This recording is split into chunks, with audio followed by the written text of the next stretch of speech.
Now, law enforcement agencies are on high alert and threats of a national shutdown. Now, following last month's violence and looting in KwaZulu-Natal and Gauteng, measures are in place to keep the public safe. Now, eNCA's reporter, Silindelo Masikane, is on the ground monitoring the developments. Silindelo, a very hello to you joining us now. Just tell us, what is the situation on the ground? Are there any signs of protests that are brewing underground? None that I've seen so far, and we've been in several hotspot areas in and around Gauteng where the top brass here provincially have been doing their rounds, some oversight visits in those hotspots from the south of Johannesburg to the north, and now we're in the east of Johannesburg. And so far it seems to be business as usual. The highways are clear. We've seen a number of roadblocks, which is part of the operations, of course, today to prevent that national shutdown.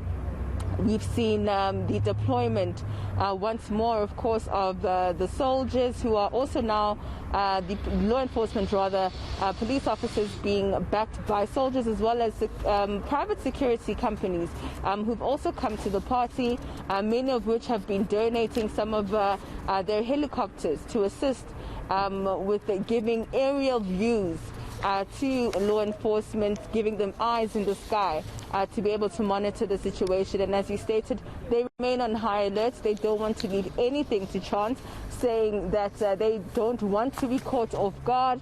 They don't want a repeat of those violent and devastating scenes that we saw in July. And so I think what we're seeing now is law enforcement being prepared for any eventuality. Over 5,500 boots that we understand are on the ground today, coming from various security agencies, from the police officers, as well as private security. But we find ourselves in Ekurhuleni. The provincial police commissioner is getting a briefing in terms of the situation on the ground here. And we did have a chance to speak to him earlier on with regards to the operation and exactly what the plans are for the rest of the week. Let's take a listen. The day is still very young. Faceless people of Akatale, they can change as the day continues. All what I expect from my colleagues and all my ground forces is that we should not drop our guards. And we will continue. We have put systems in place. The ground forces, the networks, all those things, we have put them in place. And then we talk to them. And we are happy with what is happening up to this far. But the support of the community is what encourages me more. Leaders in the community, they are supportive, and then they also talk to their constituencies and so forth to say that, look here, we are all together in defending our country. So we are happy with what is happening in Gauteng this far. And that was eNCA's reporter, Silindelo Masikane.